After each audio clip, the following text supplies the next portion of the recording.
നമസ്കാരം. ഒരു big breaking ആണ് ഇപ്പൊ പുറത്തു വന്നുകൊണ്ടിരിക്കുന്നത്.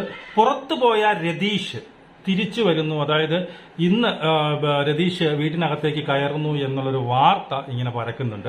അത് 2 ദിവസം മുമ്പ് വരെ ഇങ്ങനെ ഒരു വാർത്ത ഇങ്ങനെ അഭ്യൂഹമായിട്ട് പരക്കുന്നുണ്ടായിരുന്നു. ഞാനും അറിഞ്ഞായിരുന്നു ഈ രതീഷ് തിരിച്ചു കയറാൻ പോകുന്നു എന്നുള്ളത് ഇങ്ങനെ ഒരു അഭ്യൂഹമായിട്ട് പരക്കുന്നത്. പക്ഷെ ഇന്ന് നാദ്രയുടെ ഇപ്പൊ കുറച്ചു മുമ്പ് ഞാൻ നാദ്രയുടെ ഈ പറയുന്ന യൂട്യൂബ് ചാനലിൽ കണ്ടപ്പോൾ നാദ്ര ഇതിനെക്കുറിച്ച് പറയുന്നുണ്ട്. ഈ വട്ടം ഏതാണ്ട് 99% വീട്ടിനകത്തേക്ക് കയറി എന്നുള്ള ഒരു വാർത്ത നാദ്ര ഇട്ടിട്ടുണ്ട്. അപ്പോൾ എനിക്ക് തോന്നുന്നു ഇത് ഏതാണ്ട് നമുക്ക് വിശ്വസിക്കാൻ പറ്റുന്ന ഒരു ന്യൂസാണെന്നാണ് എനിക്ക് തോന്നുന്നത്. പക്ഷെ എനിക്ക് ഇപ്പോഴും ഞാനൊരു 100% ഉറപ്പ് പറയുന്നത്, കാരണം എനിക്ക് പേഴ്സണലി എനിക്ക് തരുന്ന സോഴ്സിൽ നിന്ന് 100% ഉറപ്പ് കിട്ടാത്ത സാധനങ്ങളൊന്നും ഞാൻ ഇത് പറയാറില്ല. അപ്പം ഇവിടെ ഇതിന് മുമ്പേ ഇങ്ങനെ ഒരു അഭ്യൂഹം ഉണ്ടായിരുന്നു, രതീഷ് തിരിച്ചു കയറാൻ പോകുന്നു എന്നുള്ളൊരു അഭ്യൂഹം ഉണ്ടായിരുന്നു. അതിന്റെ ക്ലാരിറ്റി ഇല്ലാത്തതുകൊണ്ടാണ് നമ്മൾ അത് വീഡിയോ ഒന്നും ചെയ്യാത്തത്. പക്ഷെ ഇപ്പോൾ നാദ്ര കൂടി പറഞ്ഞ സ്ഥിതിക്ക് നാദ്ര ഇത്രയും വലിയൊരു ഒരു കള്ളം വിളിച്ച് പറയുമെന്ന് എനിക്ക് തോന്നുന്നില്ല. അതുകൊണ്ട് തന്നെ നമുക്ക് വിശ്വസിക്കാം.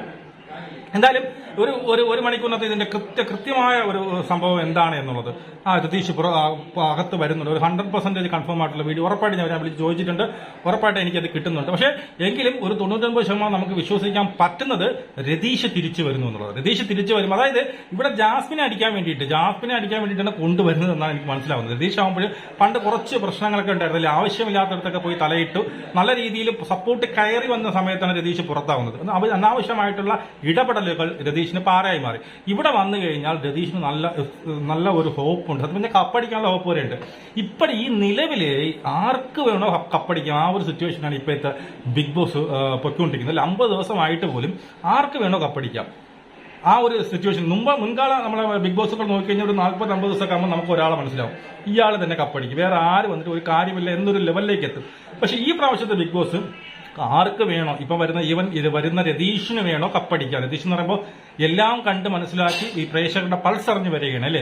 ഈ പറയുന്ന ജാസ്മിൻ ജബ്രി കോമ്പകൾക്കെതിരായിട്ട് കളിച്ചതിന് ഉറപ്പായിട്ടും പ്രേക്ഷക സപ്പോർട്ട് കിട്ടുകയും ഈ പറഞ്ഞ കപ്പടിക്കാനുള്ള ചാൻസ് വളരെ കൂടുതൽ. അപ്പോൾ ബിഗ് ബ്രേക്കിംഗ് ആണ്. ഈ പറയുന്ന രതീഷ് തിരിച്ചു വരികയാണ്. അതുപോലെ ഇന്നിനി ആരൊക്കെ പുറത്താകുമെന്ന് എന്നുള്ളത് എല്ലാവരും പറയുന്നത് ഇന്ന് ആരും പുറത്താകത്തില്ല എന്നൊക്കെയാണ് പറയുന്നത്. പക്ഷെ ഞാൻ അറിഞ്ഞത് ഇന്നും എവിക്ഷൻ ഉണ്ടാവും എന്നുള്ളതാണ്.